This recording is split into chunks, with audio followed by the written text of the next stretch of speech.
Bonjour, nous sommes le dimanche 11 janvier 2026 et le sujet est le rachat de SFR. On en avait parlé vers juin-juillet, il y avait déjà des rumeurs de rachat de SFR et également une entente ou un consortium qui par la suite a été confirmé entre les trois autres opérateurs que sont Orange, Bouygues Telecom et Free pour racheter SFR à la découpe. Il y a eu courant octobre 2025 une première offre à hauteur de 17 milliards d'euros qui a été refusée par SFR. Le retour à trois opérateurs avant 2027 est jugé très improbable et même impossible puisqu'il nous faut une procédure d'enquête d'1 an et demi, 18 mois. Le président de l'autorité de la concurrence avertit Orange, Bouygues Telecom et Free que le rachat de SFR déclenchera systématiquement une procédure d'investigation de 18 mois. Ce délai rend impossible toute finalisation de l'opération et un retour à trois opérateurs avant la fin de l'année 2026, même en cas d'accord financier immédiat. N'oubliez pas de vous abonner pour plus de news sur le monde de la high-tech ainsi que les bons plans, également sur mon Twitter et en description sous toutes mes vidéos. Vous pouvez les retrouver dans mes playlists et voir mes articles sur mon blog, tous les liens seront en description. N'oubliez pas de mettre un j'aime, un commentaire, de partager et de cliquer sur les liens en dessous de mes vidéos pour soutenir la chaîne. Actuellement, ce sont les soldes d'hiver, vous pouvez retrouver les meilleurs des bons plans dans ma playlist bons plans. L'autorité de la concurrence anticipe une procédure longue. Bien que le dossier ne soit pas encore déposé sur le bureau du régulateur, ces équipes se préparent à traiter le rachat de SFR qui a déjà connu une offre à 17 milliards d'euros et qui a été rejetée, c'était courant octobre 2025.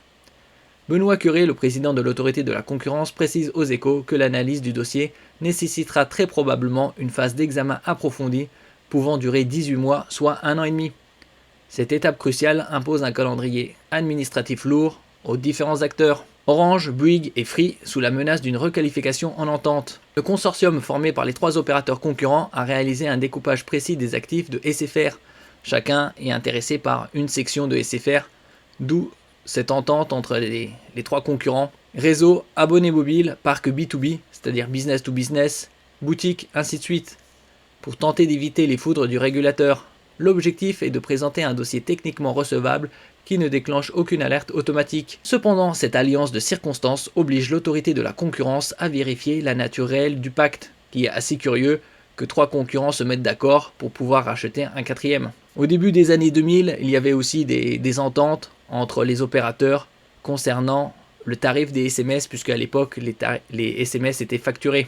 Les services du régulateur devront trancher une question centrale. Ce découpage préserve-t-il la concurrence ou organise-t-il un partage de marché illégal pour que personne ne se marche sur les pieds? Un avocat spécialisé rappelle que ce type de front commun reste rare et évoque le précédent de 2005, il y a déjà une vingtaine d'années.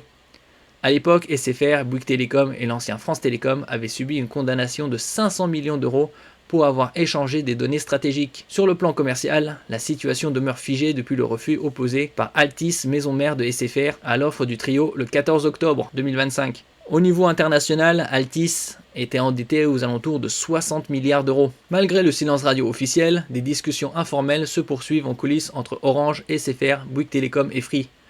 Aucun mouvement significatif n'a pourtant été observé depuis 2 mois. Patrick Drahi, le propriétaire d'Altis, a tenté une manœuvre en novembre pour faire monter les enchères. Il a mis en vente Netco, l'entité regroupant le réseau fibre de SFR, dont la valorisation oscille entre 4,5 et 6 milliards d'euros. Cette initiative n'a pas suffi à débloquer les négociations, laissant l'autorité de la concurrence dans l'attente d'une saisine officielle qu'elle promet d'étudier sans a priori.